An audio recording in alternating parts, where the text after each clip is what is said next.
कपड़े धोने वाली बहू। शादी के पहले से ही विभा को कपड़े धोने का बड़ा शौक था। कभी नल के नीचे तो कभी तालाब के पास। अरे मेरी नीली वाली लुंगी नहीं दिख रही है। विभा की अम्मा, कहाँ रखी है लुंगी? अरे वो तो विभा ने परसों ही धोकर रखी थी आपकी अलमारी में। देखो वहीं होगी। वो ना मैंने आज धो दी, मुझे लगा कि गंदी हो गई होगी। अरे कैसे गंदी हो गई थी? उसे तो मैंने पहना भी नहीं। हे भगवान, इस लड़की के कपड़े धोने की आदत से परेशान हो गया हूँ मैं। जितना तो घर में राशन नहीं आता, उससे कहीं ज्यादा डिटर्जेंट पाउडर का खर्चा है। इसकी शादी करवा दो, शादी। जाए अपने घर में ही करे काम, फिर चाहे घर के कपड़े धोने हो या पूरे गांव के। हाँ ठीक बोल रही हो, देखता हूँ मैं कोई लड़का। वो दिन भी आ जाता है जब विभा को देखने लड़के वाले आ जाते हैं। लड़की मुझे अच्छी लगी। होने वाली सास कहती है, बेटी अगर कुछ पूछना है तो पूछ लो। वैसे तो हमारी लड़की बहुत ही शर्मीली है, जो बोल दो वो मान लेती है, इसे क्या पूछना होगा। अरे कैसी बात कर रही हो माँ, मुझे इन लोगों के घर रहना है, सवाल तो कई है। हाँ हाँ बेटा, पूछ लो ना, क्या पूछना है। आप लोगों के घर कपड़े कौन धोता है? सास का मुंह बन जाता है।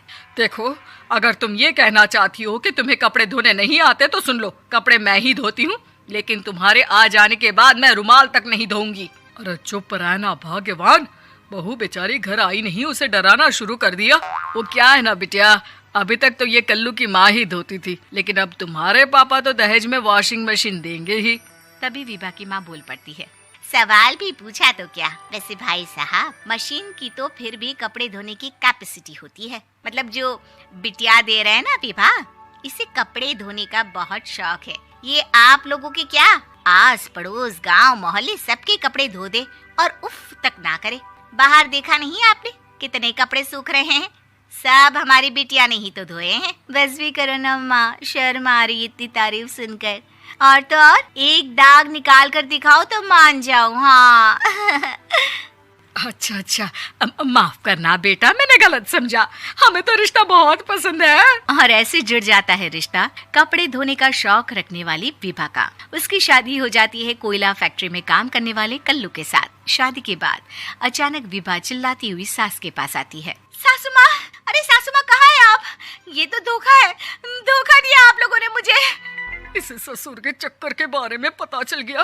अरे तो उसमें तुझे क्यों धोखा मिला है? अरे नल में पानी नहीं आता, कपड़े कैसे कब धुलेंगे?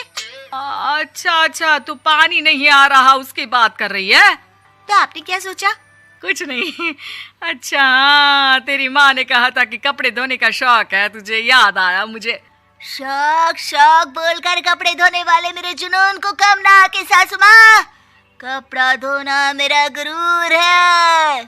तभी पति भी वहाँ आ जाता है। अभी अभी मैंने इसे सनी देओल की फिल्म दिखाई है, उसी के डायलॉग मार रही है माँ। अच्छा सुन, साफ साफ बता रही हूँ, पानी सुबह 4 से 6 और शाम को 10 से 12 आता है, समझी? विभा टाइमिंग सुनकर हैरान हो जाती है। ये क्या भूतों का मोहल्ला है?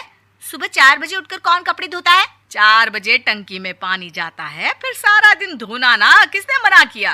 अरे कैसी बात कर रही हैं? 200 लीटर की टंकी में कितने कपड़े धो लूंगी मैं? सुबह ही उठ जाऊंगी मैं। अब क्या था, विभा सुबह 4 से लेकर रात के 12 बजे तक कपड़े ही धोती रहती। एक रोज सास पड़ोस से निकलकर कहीं जा रही होती है कि साथ वाली कहती है, हाँ कल्लू की माँ, जरा ये बताओ कि 2 साड़ी है, 2 ब्लाउज और एक पेटीकोट और एक नाड़े वाला लंबा कच्छा। हाँ तो? अरे तो क्या, कितना लोगी धुलाई ये बताओ। धोबन दिख रहे हैं हम क्या? हमारे पति सरकारी नौकरी से अभी अभी रिटायर हुए हैं और बेटा सुपरवाइजर है कोयला फैक्ट्री में। धोबन समझ रखा है हमें। हाय रे कल्लू की अम्मा, माफ कर दो, वो तो मोहल्ले में यही सब बता रहे थे कि तुमने बहू को कपड़ा धुलवाने के काम में लगा दिया है। सास को पड़ोसन की बात सुनकर गुस्सा आ जाता है। वो घर पहुंचती है जहां घर के बाहर ही इतने सारे कपड़े सूख रहे होते हैं जितने कि किसी धोबन के घर पर। अरे ओ कल्लू की दुल्हन, बाहर निकल। माँ जी यहीं आ जाओ, बाथरूम में चादर धो रहे हैं हम। अरे अभी हम धोते हैं, तुमको बाहर निकलो। ये आस पड़ोस वाले बोल रहे हैं कि हम बहू से कपड़े धुलवा धुलवा कर उसे कपड़ा धोने वाली बना दिए हैं। अरे छोड़ो ना माँ जी, किन लोगों की बातों में आती हो? आस पास के लोगों का तो काम ही होता है कि वो किसी तरह सास बहू को लड़ा दे। बहू सारे घर के कपड़े धोती है, ये क्या कम है? बोलिए। सास को भी लग जाता है कि वो बहू का ये सनकीपन नहीं छुड़वा सकती, इससे अच्छा है कि खुद ही चुप हो जाए।